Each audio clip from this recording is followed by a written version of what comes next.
Hello, नमस्ते।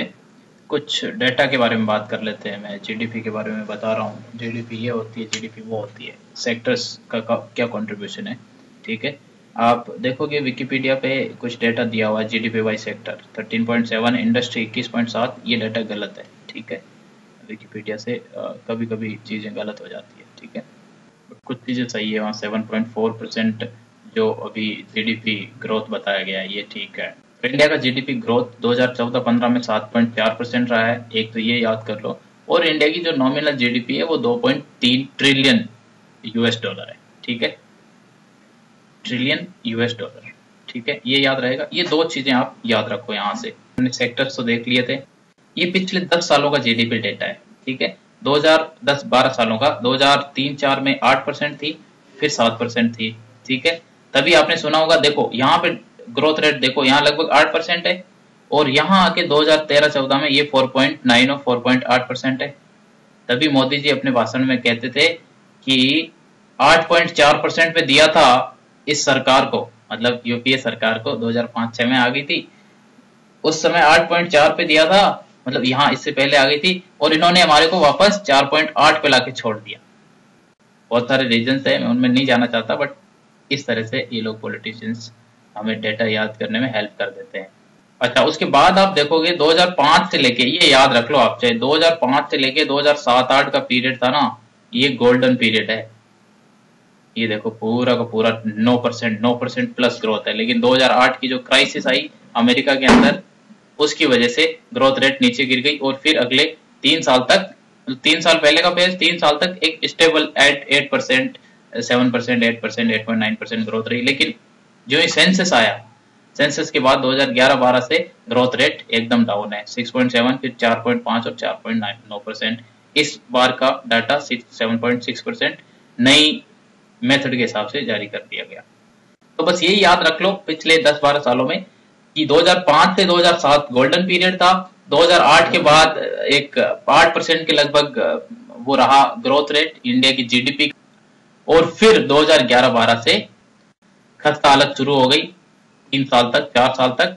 और अभी वापस ऐसा लग रहा है कि ग्रीन सूट्स, मतलब ग्रो कर रहे हैं हम वापस, पॉसिबिलिटी है। इसके लिए बहुत सारे फैक्टर्स होते हैं, ठीक है। ये तो होगी जीडीपी की ग्रोथ। जीडीपी की साइज, मतलब जीडीपी की ये साइज, मतलब इतनी इकोनॉमिक एक्टिविटीज एक साल, हर साल जितनी साइज बढ़ेगी, मतलब जितने उतनी इकोनॉमिक एक्टिविटीज बढ़ेगी। जितनी ज्यादा इकोनॉमिक एक्टिविटी बढ़ेगी, मतलब उतने ज्यादा लोगों को रोजगार मिलेगा। भाई आप इंपॉर्टेंस की बात करें, जीडीपी क्या है? एक इकोनॉमी का साइज ही तो है जीडीपी, है ना।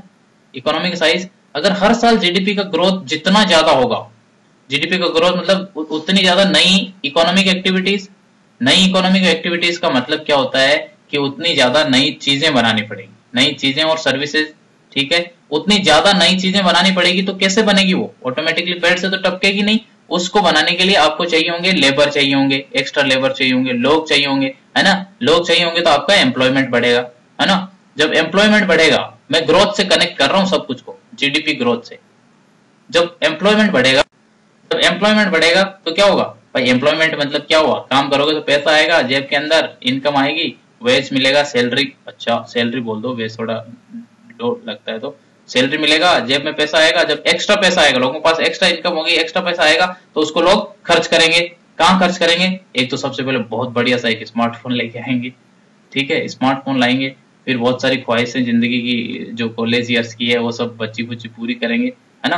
कार खरीदेंगे बढ़िया सी, फिर आगे खड़े होके सेल्फी लेके लिखेंगे कि द मशीन, है ना। तो इस तरह से जब खर्चा आपने किया, उससे क्या हुआ? उससे कंपनीज को लगा कि हाँ डिमांड है, तो वहां और इकोनॉमिक एक्टिविटीज बढ़ी, ठीक है। तो फिर और क्या हुआ? कंपनीज को अपनी एक्सपेंशन करने के लिए, मतलब नई फैक्ट्री लगानी पड़ेगी और कहीं कहीं इन्वेस्ट करना करने वो चाहेंगे। इसके लिए वो लोग को पैसा चाहिए, पैसा लेने के लिए वो जाएंगे बैंक के पास। जाएंगे कि नहीं जाएंगे बैंक के पास? तो बैंक के पास लोगों का, जहां लोगों का जमा है बैंक के पास लोगों का, तो उनका इंटरेस्ट रेट बढ़ेगा, क्योंकि इनके पैसे का डिमांड इधर बढ़ा, इंटरेस्ट रेट बढ़ा, तो सबका भला हो रहा है ना इधर।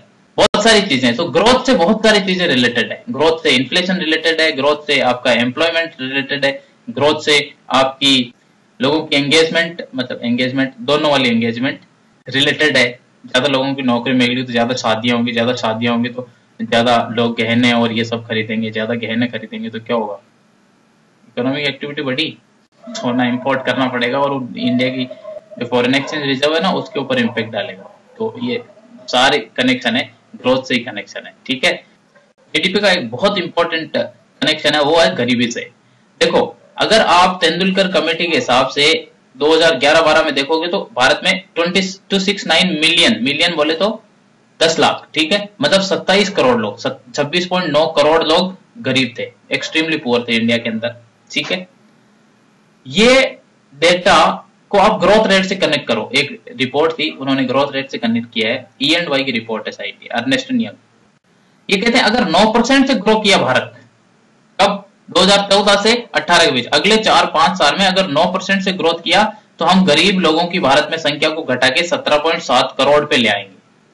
कितनी अच्छी बात है। इसलिए मतलब 9% ग्रो करना चाहिए। इससे आगे क्यों नहीं बताया? देखो, आगे फिजिबल नहीं है, कोई चीज सपना उतना ही रखना चाहिए जितना फिजिबल, ठीक है। अब यहाँ कहते हैं कि 50% जीडीपी ग्रो करे ना अगर हर साल, तो 3 साल में सारे गरीब खत्म हो जाएंगे, लेकिन वो होता नहीं है, ऐसा हो नहीं सकता ना, ठीक है। तो 9% मैक्सिमम हम ग्रो कर सकते हैं, ठीक है। अब 6.5% अगर ग्रो करेंगे अगले 4 साल, तो भारत में गरीबों की संख्या कितनी रह जाएगी? 22.6 करोड़। 22.6 करोड़ मतलब कितने लोगों को हम गरीबी से बाहर निकाल लेंगे? 5 करोड़ लोगों को सिर्फ। और यह हालत और खराब हो जाएगी अगर हम सिर्फ 5% से ग्रो करते हैं, तो हमारे यहाँ 26 करोड़ लोग गरीब रह जाएंगे। मतलब हम सिर्फ 1 करोड़ लोगों को अगले 5 साल में अगर 5% से ग्रो करते हैं, क्या? जीडीपी, तो सिर्फ 1 करोड़ लोगों को गरीबी से बाहर निकाल पाएंगे। 125 करोड़ के देश में अगर आप सिर्फ 1 करोड़ लोगों का भला कर पाते हैं 5 साल में, तो ऐसी सरकार, ऐसा देश, दोनों को डूब के वापस रियलाइज करना चाहिए कि हम क्या कर रहे हैं, क्या करने का जरूरत है। इसलिए 5% ग्रोथ रेट कहीं एक्सेप्टेबल नहीं है। आपको, मेरे को, स्टूडेंट्स को, टीचर्स को नहीं, बल्कि उस गरीब आदमी को जिसको इस देश से कुछ उम्मीद है, जिसको इस यहाँ के लोकतंत्र से कुछ उम्मीद है, जिसको यहाँ की जो पॉलिसी मेकिंग है उससे कुछ उम्मीद है, जिसको यहाँ की गवर्नमेंट है उससे कुछ उम्मीद है, ठीक है। तो ग्रोथ रेट से डायरेक्ट गरीबी से कनेक्शन है। और ये लोग जो गरीबी से बाहर आएंगे उसके पास एक्स्ट्रा पैसा होगा तो वो खर्च करेंगे, नहीं खर्च करेंगे तो क्या होगा? भलाई बढ़ेगा, वेलफेयर बढ़ेगा। एक्सट्रीम गरीब होगा तो इसका कनेक्शन क्राइम से भी आप लगा सकते हो, ठीक है। चलो, थैंक यू, विराम लेते हैं इस वीडियो में यहीं पे। अगले वीडियो में बात करूंगा कि जो सारे सेक्टर्स है, उन सेक्टर्स का जो कॉन्ट्रीब्यूशंस, एग्रीकल्चर, इंडस्ट्री और सर्विसेज का कॉन्ट्रीब्यूशन किस तरह से पूरी इंडिया की जीडीपी में चेंज हुआ है पिछले 60-65 साल के अंदर, 1950 से लेके 2010-11 तक। इसके बारे में बात करूंगा। Thank you. और लाइक करना है, वही रटी रटाई चीज बोल रहा हूँ मैं तो अभी, facebook.com/ias.toss। लाइक करना हो तो लाइक कर देना, तो एक बार आके देख के तो जाओ हम लोग क्या शेयर करते हैं इधर। अच्छा, कहीं पता लगा पीछे रह गए हैं, फिर रो रहे हो आज के 30 साल बाद की काश उस समय मैं इस पेज को लाइक कर देता।